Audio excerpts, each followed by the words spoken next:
Good morning to everybody. The history of our company, Venezia Terminal Passeggeri, is a history of success. But I never expected in life to see how difficult it can be to be successful. Because in fact, the Venezia Terminal Passeggeri was one of the first privatizations made in Italy in order to devote a special company for the growth of cruising business in a port. The port of Venice is much wider than that. But what you see now on the slide is the old commercial harbor of Venice, which has been rejuvenated and reconverted in few years into a very modern cruise facility. And this seemed to be the best location ever, because as you can see, at the beginning of the cruise history in the town of Venice, which is a UNESCO site, so it's a very delicate environment, a very, let's say, a town which is always under the attention of the world-wide public opinion. At the beginning of the cruise history, most of the cruises were located in the very heart of the historical city. If you see in the picture down there, you can see the St. Mark's Square, which is one of the most famous squares in the world.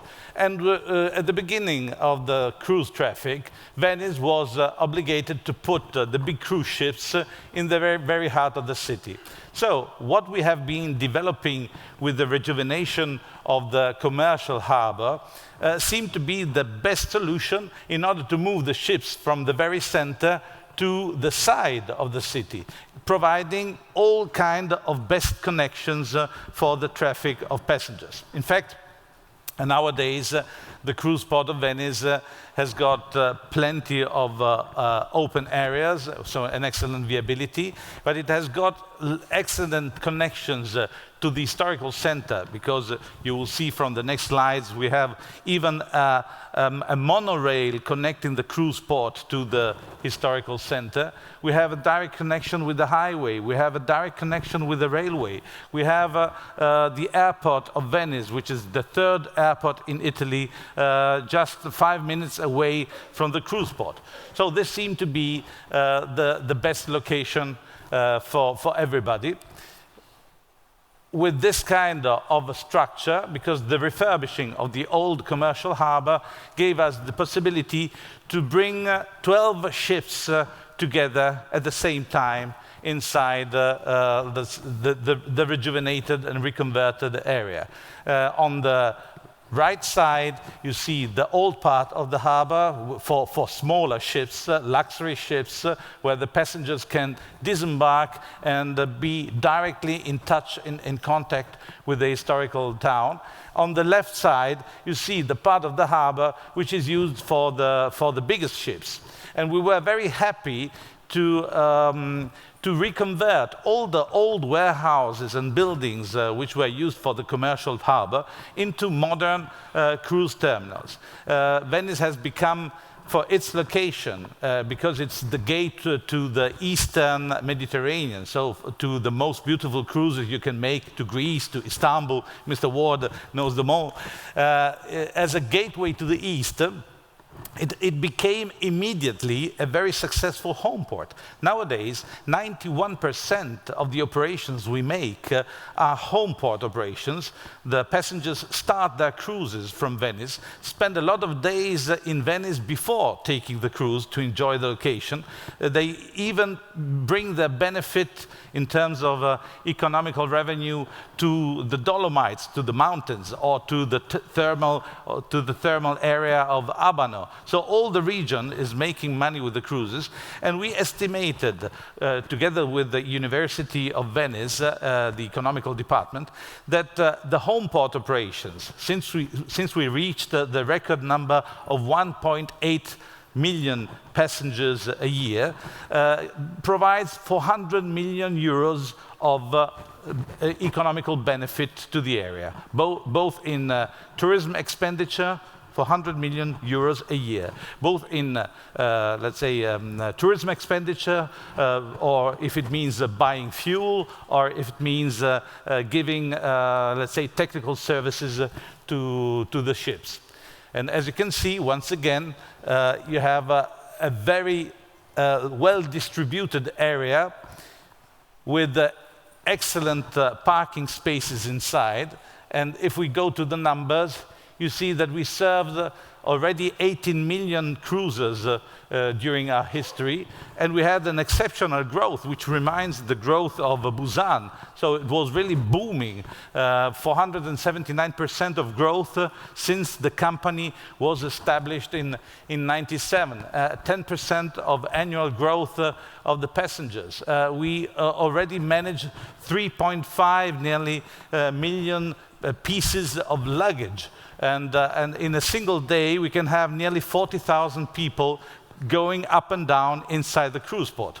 So it really has been a wonderful machine, a wonderful operational machine, and distributed along 3.5 kilometers of quays, moving massive amount of people. In order to reach this kind of level, of course, we had to provide buildings, as I said, with a very generous number of square meters per passenger.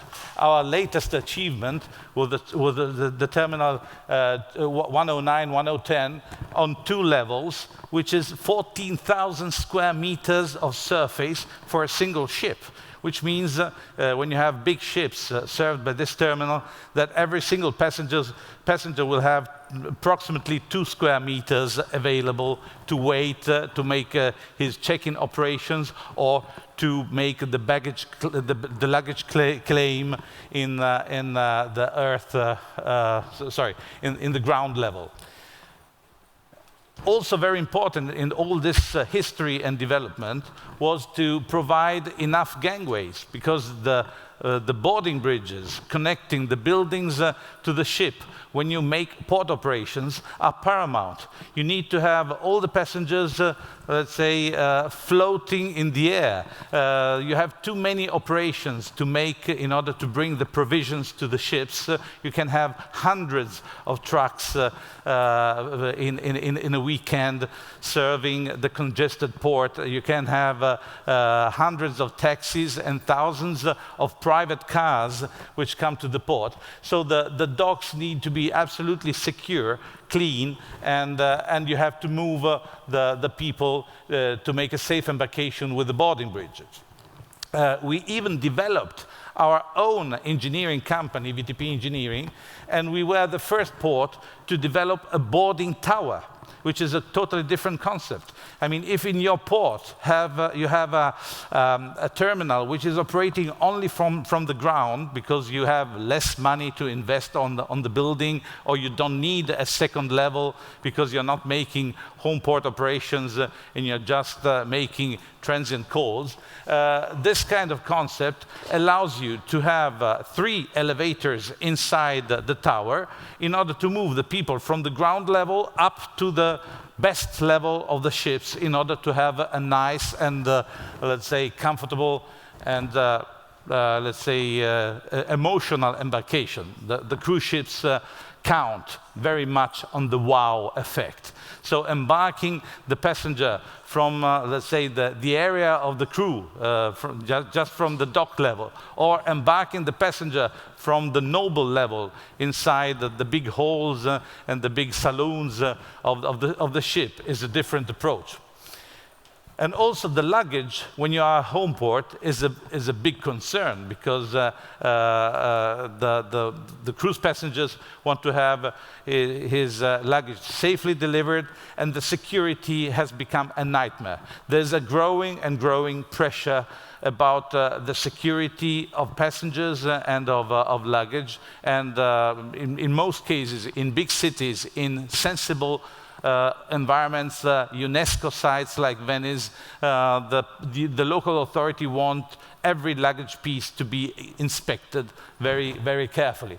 So we developed also new technologies like conveyor belts, which go underneath the building in order to save room inside the building and have the luggage delivered right on the side of the dock. And also the conveyor belts to put the cages of of the luggage inside the ships were quite successful. You see, with these movable conveyor belts, you can board, let's say, 9 cages each minute inside the ship, which means that when you need to disembark all the luggage from the ship, it takes, even with a big ship, less than 1 hour to have all the luggage pieces delivered to the terminal. And as Mr. Ward said, it is fundamental nowadays to avoid waiting times, to avoid queues and let's say delays for the cruise passenger. The better the disembarkation and embarkation is, the more satisfied the customer will be. It is basic to provide a very quick, a very fast service. But, as I said, not every solution is completely successful. So the cruise terminal was an absolute advantage for the port authority and for the operators. It has been a wonderful money and operational machine. But being Venice a UNESCO site, when the size of the ships has been growing and growing, some people started complaining about this kind of impact on a historical town. The big channel you saw at the beginning in the wide image of Venice belongs to the state. It doesn't belong to the town. But the town started complaining about the kind of use the state, with the ships entering, was making of the port, because some, let's say, opinion makers, also some artists, even some Nobel Prizes, they didn't like to have modern ships as a contrast with the historical scenery of Venice. So the Port Authority and also our company, Venezia Terminal Passeggeri, was forced to think of a different solution. You see, on the right side of this map, you see the yellow track, which has been followed up to now and is still followed by the cruise ships entering the cruise port of Venice. In the meantime, we needed to find a compromise. It was wonderful to put the most beautiful ships of the world on one of the most beautiful canals or channels of the world. But at the same time, the political pressure became so high that the government tried to put a limit on the tonnage of the ships. So, let's say, from the physical point of view and technical point of view, the Port of Venice can receive ships with a maximum length of 340 meters, which means a tonnage of around 130,000, 140,000 tons of displacement. From, let's say, a political point of view, the compromise was to put a limit of 96,000 tons, which means that the ships that are entering now the historical channel, the yellow one, will have a maximum length of around 305 meters. Okay, so the visual impact is a bit lower than the biggest ones. But at the same time, being Venice the gate of the East, and being the cruise companies highly interested in keeping in Venice the biggest and latest products, we had to think of a new short channel, which you can see here in the round, in the round circle, just 4 kilometers, not much, which would solve any kind of problems, because the new ships, the new generation ships with 350, 360 meters of length would enter from the industrial channel of the Lagoon of Venice and reach the existing port. So this is just a short story to give you an example of how difficult it can be also to be successful in the cruise branch, because this branch has been extremely profitable for the region and for the city, but it has also been growing too quickly. And many ports around the world which have interesting, let's say, attractions and destinations to offer have the same problem of getting ready and being prepared for the new generation of ships. Thank you very much.